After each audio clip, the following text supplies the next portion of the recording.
आकी और बाकी लोग कमरे से निकले कुछ ही मिनट हुए थे कि अचानक आरव का पूरा शरीर बुरी तरह कांपने लगा। ये देखकर काव्या घबरा गई। वो तुरंत उनके पास पहुंची और उन्हें मजबूती से पकड़ लिया। आरव जी, सुन रहे हैं आप? लेकिन बेहोश पड़े आरव की ओर से कोई जवाब नहीं आया। काव्या ने पूरी ताकत लगाकर उन्हें संभाले रखा। तभी अचानक आरव की आंखें खुल गईं।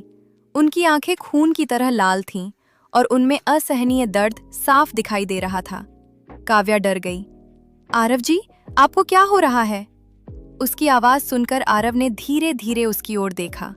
काव्या उनकी आंखों की हालत देखकर कुछ पल के लिए सहम गई, लेकिन अगले ही पल उसने उन्हें और कसकर पकड़ लिया। बस थोड़ा और हिम्मत रखिए, आकी डॉक्टर लेकर आने गए हैं, वो अभी लौट आएंगे। आरव चुपचाप उसे देखते रहे। उनका शरीर जैसे अपना नियंत्रण खो चुका था।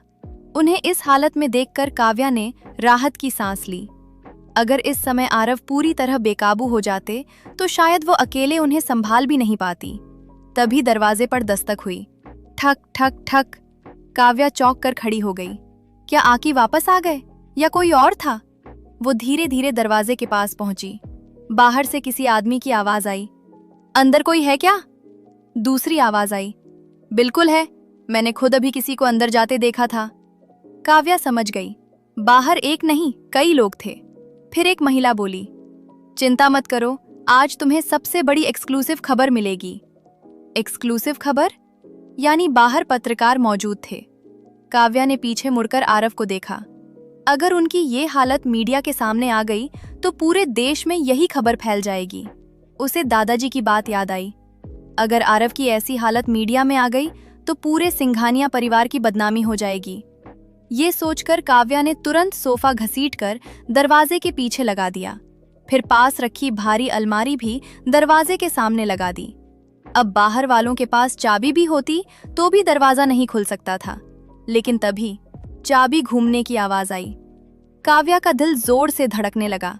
दरवाजा खुलने की कोशिश होने लगी।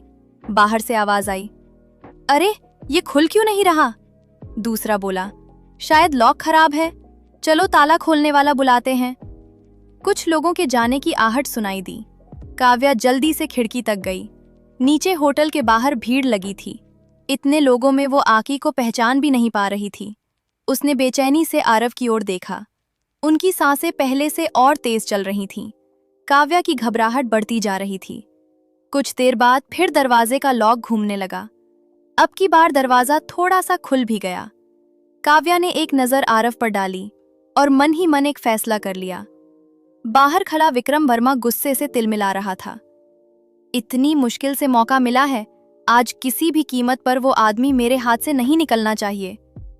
ताला खोलने वाला बोला, सर ताला खराब नहीं है, अंदर से किसी भारी चीज से दरवाजा अटका हुआ है।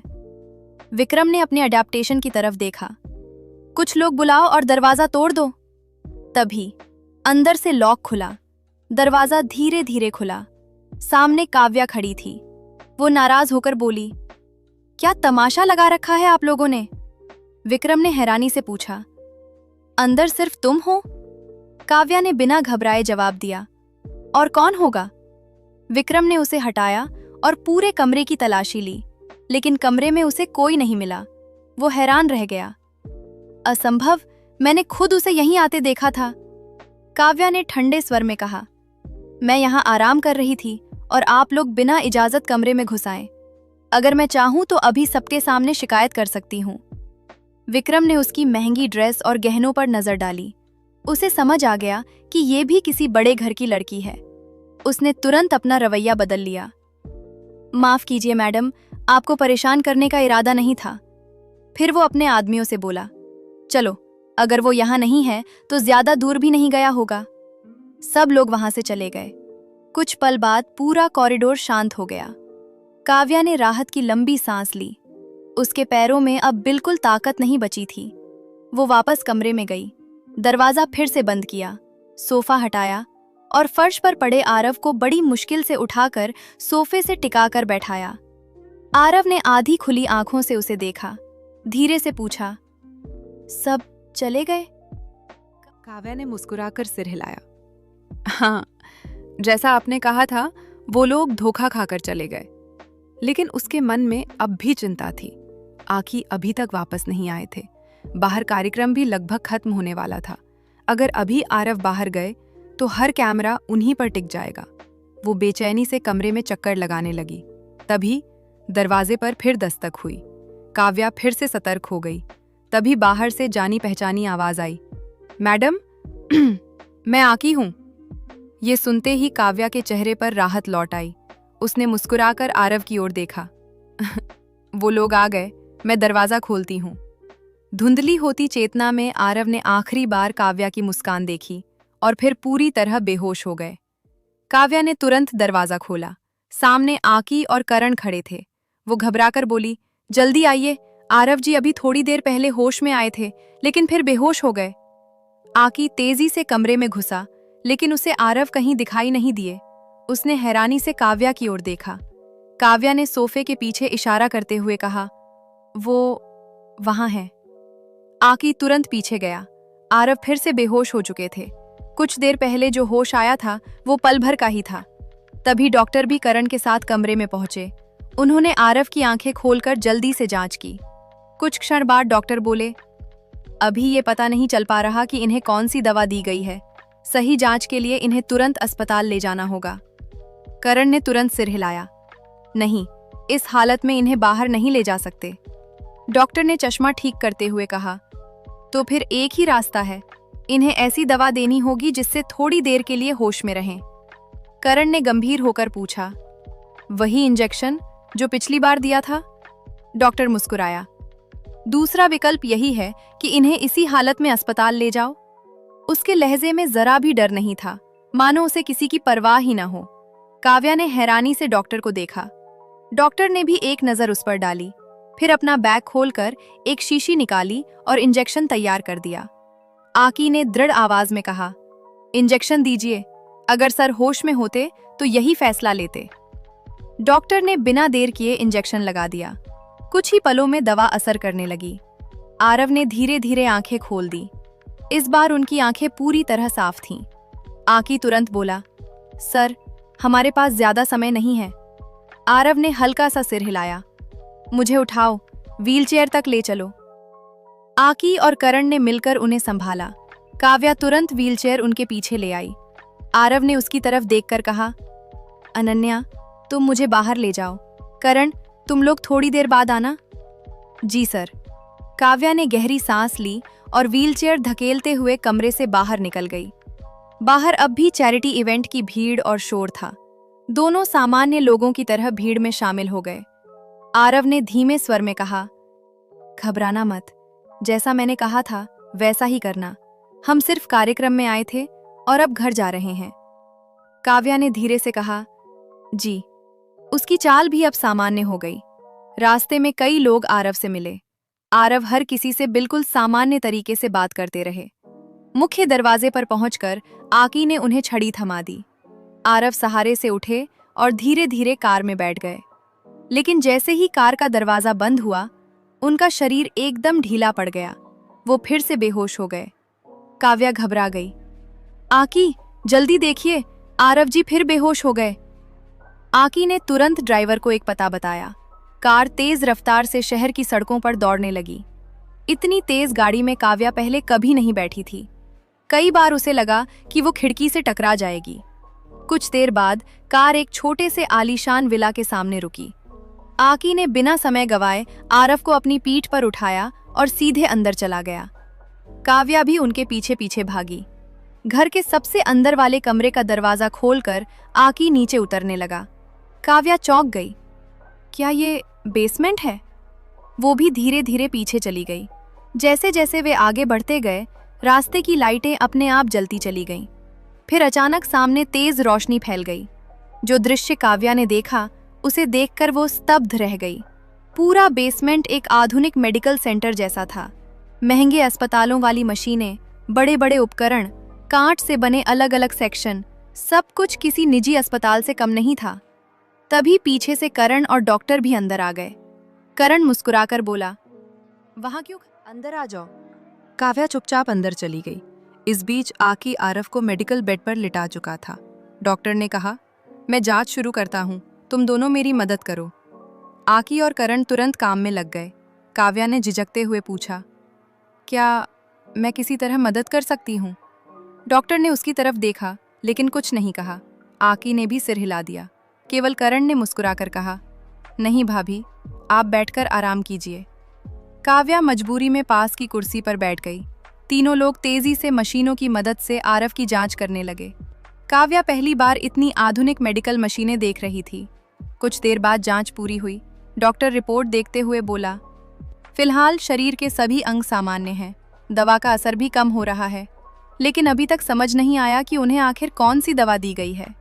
करण ने कहा, क्या ऐसा हो सकता है कि उन्हें पहले भी कई बार ऐसी दवा दी गई हो, इसलिए अब असर कम हो गया हो? डॉक्टर मुस्कुराया, संभव है। काफी देर सोचने के बाद भी डॉक्टर किसी निष्कर्ष पर नहीं पहुंच पाया।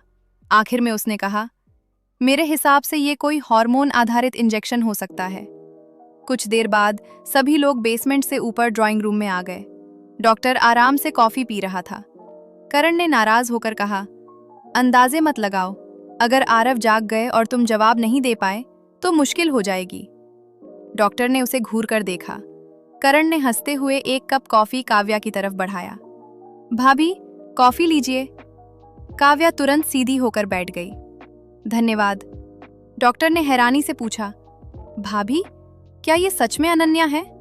करण हंस पड़ा, बिल्कुल, अभी तो आरव भी इन्हें अनन्या ही कह रहे थे, फिर तुम्हें इतनी हैरानी क्यों हो रही है? डॉक्टर कुछ देर तक काव्या को ध्यान से देखता रीच्ड रहा, फिर धीरे से बोला, बस मुझे याद है, बचपन में अनन्या कुछ और ही दिखती थी। ये सुनते ही काव्या का हाथ कांप गया। कॉफी का कप हिल गया और गर्म कॉफी कालीन पर गिर गई। अरे! करण तुरंत नैपकिन लेकर उसके पास आया। काव्या घबराकर बोली, माफ कीजिए, मैंने कालीन गंदा कर दिया। करण मुस्कुराया, कोई बात नहीं, आपको हाथ तो नहीं जला? काव्या ने जल्दी से हाथ दिखाते हुए कहा, नहीं, मैं बिल्कुल ठीक हूँ, बस थोड़ी गर्म लगी थी। उसके नाजुक हाथ पर कोई चोट नहीं थी। ये देखकर करण ने राहत की सांस ली। काव्या अभी भी झिझकते हुए बैठी थी। करण मुस्कुराकर बोला, भाभी, इतनी संकोच मत कीजिए, ये आरव का निजी विला है। तकनीकी रूप से अब यह आपका भी घर है। असली मेहमान तो मैं और डॉक्टर ही हैं। काव्या हैरान रह गई। आरव का अपना निजी विला? वो तो हमेशा यही सोचती थी कि आरव पूरी तरह अपने परिवार पर निर्भर है, फिर उनके पास इतनी आलीशान निजी संपत्ति कैसे है? तभी डॉक्टर व्यंग्य से हंसा, करण, तुम हर किसी से इतनी जल्दी घुल मिल जाते हो। कौन जाने इन दोनों की शादी कितने दिन चलेगी, और तुमने तो अभी से इन्हें भाभी कहना शुरू कर दिया। अगर आरव ने सुन लिया तो? करण ने गंभीर होकर जवाब दिया, मैं उनके सामने भी इन्हें भाभी कह चुका हूं और उन्होंने कभी मना नहीं किया। डॉक्टर कुछ पल के लिए चुप रह गया। सच? उन्होंने सच में कुछ नहीं कहा? काव्या भी असमंजस में थी। उसे समझ नहीं आ रहा था कि क्या जवाब दे। करण ने माहौल हल्का करते हुए कहा, छोड़ो भी, ये हैं डॉक्टर चिराग, बचपन से आरव के दोस्त हैं। जुबान थोड़ी कड़वी है, लेकिन दिल के बहुत अच्छे इंसान हैं। डॉक्टर हंस पड़ा, मैं इतना भी अच्छा नहीं हूं। अगली बार ऐसी मुसीबत में मुझे बुलाया तो मैं सच में नाराज हो जाऊंगा। करण मुस्कुराया, हाँ हाँ, लेकिन जैसे ही आरव जागेंगे, सबसे पहले दौड़कर तुम ही उनके पास पहुंचोगे। डॉक्टर ने घूरा और आंखें बंद करके सोने का नाटक करने लगा। करण हंसते हुए उसका खाली कप उठाकर बोला, चलो, मैं तुम्हारे लिए एक और कॉफी बना देता हूं। उन दोनों की नोक-झोंक देखकर काव्या का तनाव थोड़ा कम हो गया। कॉफी खत्म करते करते दिन भर की घटनाओं का बोझ भी कुछ हल्का महसूस होने लगा। तभी ऊपर से आकी की आवाज आई, डॉक्टर साहब, आरव सर को होश आ गया है। डॉक्टर तुरंत उठकर ऊपर चला गया। काव्या भी जाने लगी, लेकिन करण ने उसे रोक लिया। भाभी, आरव किसी से बात करते समय किसी तीसरे व्यक्ति की मौजूदगी पसंद नहीं करते। हम भी अंदर नहीं जाते। काव्या चुपचाप वापस बैठ गई। टेबल पर रखा खाली कप देखते हुए वो गुमसुम हो गई। करण ने मुस्कुराकर पूछा, थोड़ी देर बाहर टहले? काव्या ने झिझकते हुए सिर हिलाया, जी। दोनों विला के बाहर निकल आए। ये विला पूरे इलाके के किनारे बना था। चारों ओर हरियाली, लंबे लंबे पेड़, छोटे बहता हुआ पानी, पूरा वातावरण बेहद शांत और खूबसूरत था। कुछ देर चुप रहने के बाद करण ने पूछा, सुना है आपकी एक बड़ी बहन भी है? काव्या का दिल धड़क उठा। करण मुस्कुराया। गलत मत समझिए, मैं आपकी निजी जिंदगी में दखल नहीं दे रहा। डॉक्टर का पहले से आपके परिवार से थोड़ा परिचय रहा है, इसलिए इतना जानता हूं। काव्या ने धीरे से कहा, हाँ, मेरी एक बड़ी बहन है, लेकिन वो बहुत शर्मीली हैं, लोगों से मिलना जुलना पसंद नहीं करती। करण कुछ देर चुप रहा, फिर बोला, आरव भी पहले ऐसे नहीं थे। बचपन में हम दोनों खूब लड़ते थे, लेकिन मैं कभी उनसे जीत नहीं पाया। एक्सीडेंट के बाद तो लड़ने का मौका ही नहीं मिला। काव्या शांत होकर सुनती रही। वो महसूस कर सकती थी कि करण और डॉक्टर दोनों ही आरव की कितनी परवाह करते हैं। करण ने फिर पूछा, क्या तुम्हें आरव से डर लगता है? काव्या मुस्कुराई, नहीं, जितना मैंने सोचा था वो उतने मुश्किल इंसान नहीं है। करण संतुष्ट होकर बोला, अच्छा लगा सुनकर, कम से कम हमारी भाभी बाकी लोगों जैसी नहीं है। काव्या धीरे से बोली, क्योंकि मैंने भी लोगों की गलतफहमियां झेली हैं, इसलिए मैं उनकी तकलीफ समझ सकती हूं। करण ने हैरानी से पूछा, तुम्हारे साथ भी ऐसा हुआ था? काव्या तुरंत संभल गई, नहीं, मेरी बहन के साथ। बचपन में उन्हें चोट लगी थी। जब भी मैं उन्हें बाहर ले जाती, लोग अजीब अजीब बातें करते थे। करण ने सहानुभूति से कहा, तो उन्हें बहुत दुख सहना पड़ा होगा। काव्या ने धीरे से सिर हिलाया, उन्हें किसी की दया नहीं चाहिए। वो चाहती हैं कि लोग उन्हें एक सामान्य इंसान की तरह देखें। करण कुछ पल तक उसे देखता रहा। उसकी आंखों में सम्मान झलक रहा था। काव्या ने पूछा, क्या हुआ, मेरे चेहरे पर कुछ लगा है? करण मुस्कुराया, नहीं, बस यही सोच रहा हूं, अगर आरव तुमसे पहले मिल गए होते तो शायद। काव्या हैरान रह गई, मैं क्या बदल सकती थी? करण हंस पड़ा, छोड़ो, अभी इस बारे में बात करना जल्दबाजी होगी। काव्या और भी उलझ गई, मतलब? करण मुस्कुराकर बोला, कुछ नहीं, चलो वापस चलते हैं। दोनों धीरे धीरे वापस विला पहुंच गए। ड्राइंग रूम में अब आरव बैठे हुए थे। उन्हें होश में देखकर काव्या राहत की सांस लेते हुए उनके पास गई। आप ठीक हैं? आरव ने उसकी ओर देखा लेकिन कुछ नहीं बोले। काव्या चुपचाप पीछे हट गई। करण ने मुस्कुराते हुए कहा, आज अगर भाभी न होती तो तुम्हारी हालत की तस्वीरें पूरे मीडिया में छप चुकी होती। आरव ने हल्की सी ठंडी आवाज में कहा, डॉक्टर हंसते हुए बोला, तुम लोग भी कमाल करते हो, एक साधारण चैरिटी पार्टी में भी जाल में फंस गए। आरव ने उसे ठंडी नजर से देखा। डॉक्टर तुरंत चुप हो गया। करण जोर से हंस पड़ा, अरे अभी तो बड़े बहादुर बन रहे थे, अब क्या हुआ? डॉक्टर ने उसे घूरा। काव्या उनकी नोकझोंक देखकर हल्का सा मुस्कुरा दी। तभी आरव की ठंडी आवाज सुनाई दी, क्या देख रही हो? काव्या तुरंत घबरा गई, कुछ नहीं। आरव ने गंभीर स्वर में कहा, आज जो कुछ हुआ उसके बारे में दादाजी को कुछ मत बताना। काव्या ने बिना देर किए सिर हिला दिया, जी, मैं किसी को कुछ नहीं बताऊंगी।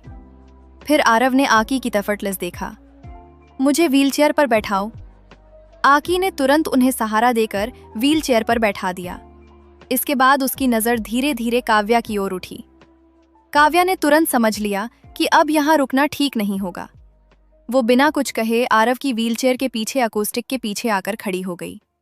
आरव ने करण और डॉक्टर की तरफ बिना कोई भाव दिखाए कहा, अब हम वापस चलते हैं। फिर उन्होंने डॉक्टर की ओर देखा, डॉक्टर चिराग, उस दवा की जांच जारी रखो, मुझे जल्द से जल्द सच जानना है। डॉक्टर ने लापरवाही से हाथ हिलाया, ठीक है, अब जाओ भी। आरव ने कोई जवाब नहीं दिया। काव्या उन्हें लेकर बाहर आ गई। दोनों कार में बैठ गए। पूरे रास्ते आरव बिल्कुल खामोश रहे। कार की पिछली सीट बहुत बड़ी थी, लेकिन काव्या खुद को एक कोने तक ही सीमित किए बैठी थी। वो जैसे हर पल खुद को छोटा करने की कोशिश कर रही थी। आरव खिड़की के बाहर देख रहे थे। कांच पर उन्हें काव्या की झुकी हुई परछाई साफ दिखाई दे रही थी। उन्होंने मन ही मन सोचा, ये लड़की हमेशा इतनी डरी सहमी क्यों रहती है? शुरुआत में जब ये अनन्या बनने की कोशिश कर रही थी, तब थोड़ी आत्मविश्वासी लगती थी, लेकिन अब उसका असली स्वभाव बार बार सामने आ जाता है। कुछ देर बाद आरव ने अचानक कहा, काव्या। काव्या तुरंत उनकी तरफ मुड़ी। जी, आरव जी। आरव कुछ पल तक उसे देखते रहे। आज उनकी आंखों में पहले जैसी बर्फीली कठोरता नहीं थी, लेकिन कोई अपनापन भी नहीं था। काव्या ने घबराकर पूछा, जी, आपने कुछ कहा? आरव ने नजरें फेर ली। आज जो कुछ हुआ उसके बारे में किसी से एक शब्द भी मत कहना। काव्या तुरंत मुस्कुरा दी। आप निश्चिंत रहिए, मैं किसी से कुछ नहीं कहूंगी। आरव ने बस हल्का सा सिर हिला दिया। कार में फिर से सन्नाटा छा गया। काव्या ने बाहर देखा।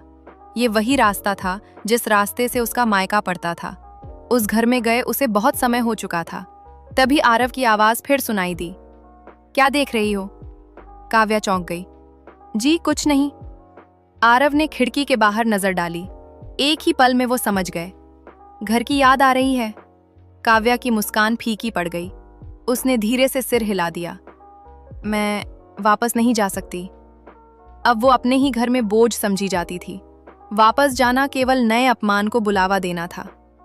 आरव कुछ देर तक उसे देखते रहे। काव्या ने धीमी आवाज में कहा, लेकिन मेरी जिंदगी अब भी बुरी नहीं है। आरव ने नजरें हटा ली। कॉन्ट्रैक्ट की शर्तें निभाओ। मैं भी अपना हर वादा निभाऊंगा। उनकी आवाज पहले की तरह ठंडी थी, लेकिन जाने क्यों आज वही आवाज काव्या को सुकून दे रही थी। उसने मुस्कुराकर कहा, मैं भी अपनी हर जिम्मेदारी पूरी ईमानदारी से निभाऊंगी। कुछ ही देर बाद कार हवेली के सामने आकर रुक गई। आकी ने आरव को सहारा देकर बाहर निकाला। काव्या भी उनके पीछे पीछे अंदर चली गई। दादाजी दोनों को देखकर खुश हो गए। कैसा रहा कार्यक्रम? आरव ने शांत स्वर में कहा, कुछ खास नहीं। दादाजी हैरान रह गए। ऐसा कैसे? मैंने तो सब इंतजाम पहले ही कर दिए थे। आरव हल्का सा मुस्कुराए।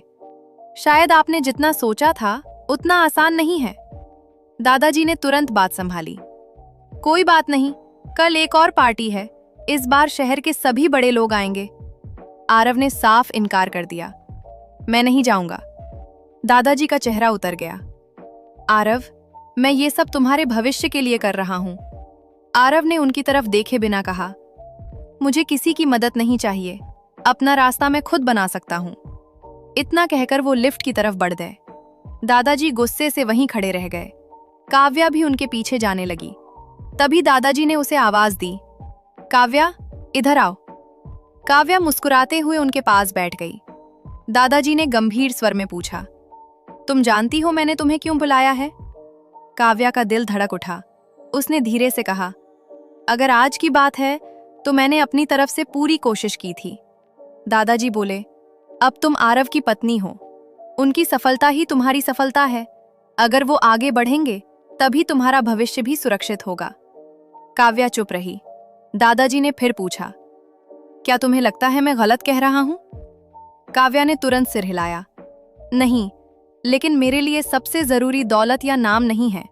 वो कुछ पल रुकी, फिर मुस्कुराकर बोली, मेरे लिए सबसे जरूरी सिर्फ एक बात है, आरव जी स्वस्थ रहें, बस यही काफी है। दादाजी कुछ क्षण तक उसे देखते रह गए।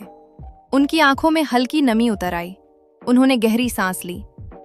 शायद मैं सचमुच बहुत जल्दी में था। उन्होंने चाय का कप नीचे रखा। तुम सही कह रही हो, सबसे पहले उसकी सेहत ठीक होनी चाहिए। फिर उन्होंने मुस्कुराकर कहा, जाओ, दोनों आज बहुत थक गए हों, आराम करो। काव्या मुस्कुराई और ऊपर चली गई। दादाजी देर तक उसकी जाती हुई पीठ को देखते रहे। काव्या अपने कमरे में पहुंची। वहां आकी सोफे पर बैठा था। आकी, आरव जी कैसे हैं? आकी सम्मान से खड़ा हो गया। मैडम, सर दवा लेकर सो चुके हैं। काव्या ने राहत की सांस ली। फिर उसने हैरानी से पूछा, लेकिन तुम अभी तक यहीं क्यों हो? आकी पहली बार थोड़ा असहज दिखाई दिया। डॉक्टर चिराग ने कहा है दवा के कुछ साइड इफेक्ट हो सकते हैं, इसलिए आज रात मुझे सर के पास ही रहना होगा। काव्या ने तुरंत मुस्कुराकर कहा, अच्छा तो रुको, मैं तुम्हारे लिए बिस्तर निकाल देती हूँ। आकी जल्दी से बोला, मैडम इसकी जरूरत नहीं। लेकिन तब तक काव्या कमरे के अंदर जा चुकी थी।